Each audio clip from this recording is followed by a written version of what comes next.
स्वागत है आपके अपने YouTube channel study with Krishna 2.0 channel में। कल की वीडियो में हमने जाना प्रेजेंट परफेक्ट कंटीन्यूअस टेंस के बारे में।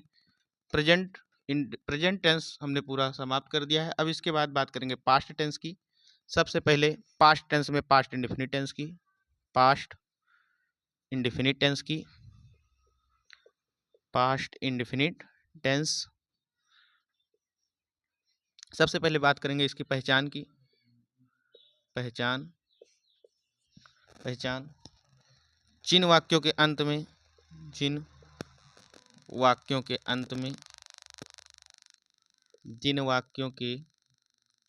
अंत में था, थी, थे आदि शब्द आए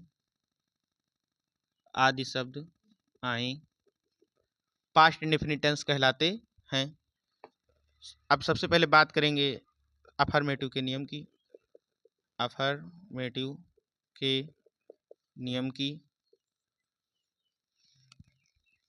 तो एक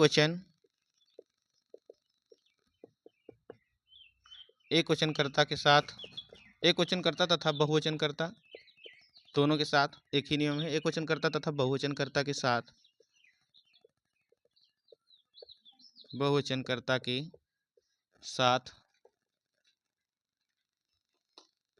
मुख्य क्रिया की सेकंड फॉर्म का प्रयोग किया जाता है। सेकंड फॉर्म का प्रयोग किया जाता है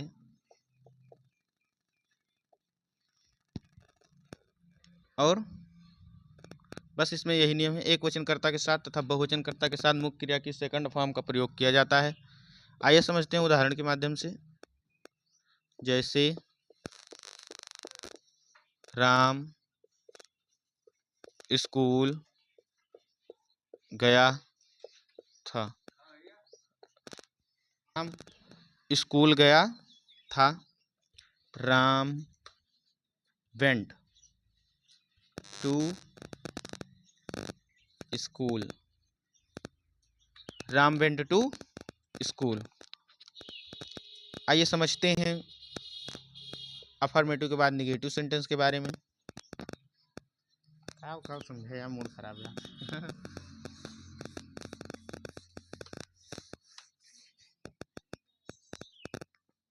नोट करेंगे निगेटिव सेंटेंस।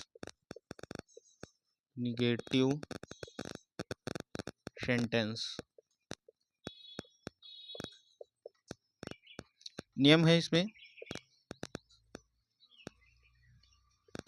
एक वचन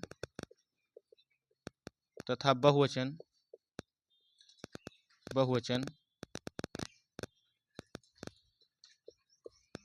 सभी कर्ता के साथ डिड प्लस नॉट का प्रयोग करते हैं।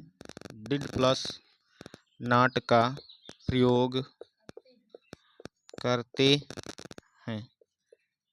आइए समझते हैं उदाहरण के माध्यम से। जैसे राम स्कूल नहीं गया। अब यहाँ था लगाएं चाहे ना लगाएं। इसके बाद क्या होगा, राम एक वचन है, एक वचन हो या बहुवचन हो दोनों के साथ केवल डिड का प्रयोग करेंगे। राम डिड। उसके बाद नॉट का प्रयोग। अब यहाँ ध्यान रखना है कि वर्ब की सेकंड फॉर्म का प्रयोग नहीं करना है। वर्ब की फर्स्ट फॉर्म का ही प्रयोग होगा। फर्स्ट फॉर्म का प्रयोग करेंगे। Ram did not go to school. आइए समझते हैं इंट्रोगेटिव सेंटेंस के बारे में।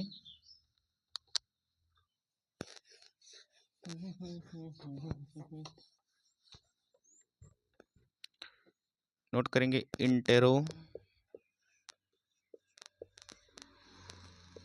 Interrogative sentence. इंट्रोगेटिव सेंटेंस इसमें दो नियम होता है जैसा कि पता ही है। यदि प्रश्नवाचक वाक्य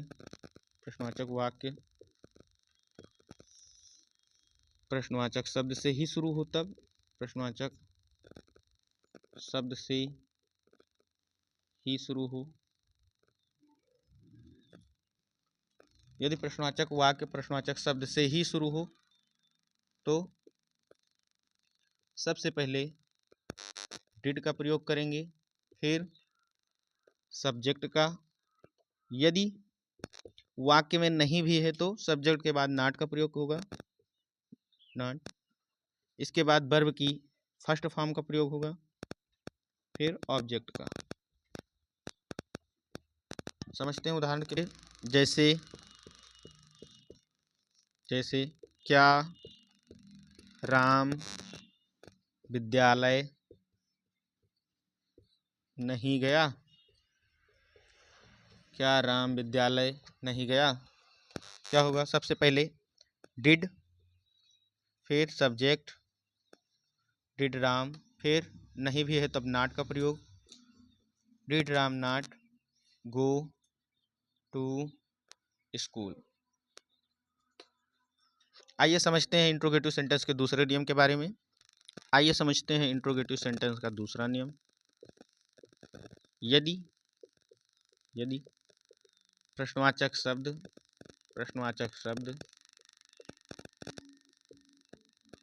प्रश्नवाचक वाक्य के बीच में आ जाए तब। यदि प्रश्नवाचक शब्द प्रश्नवाचक वाक्य के बीच में आए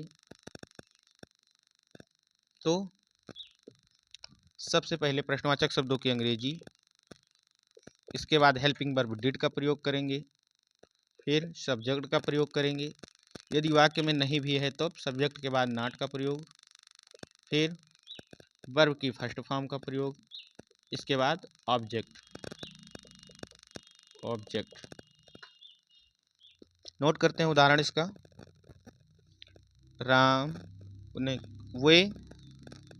वे स्कूल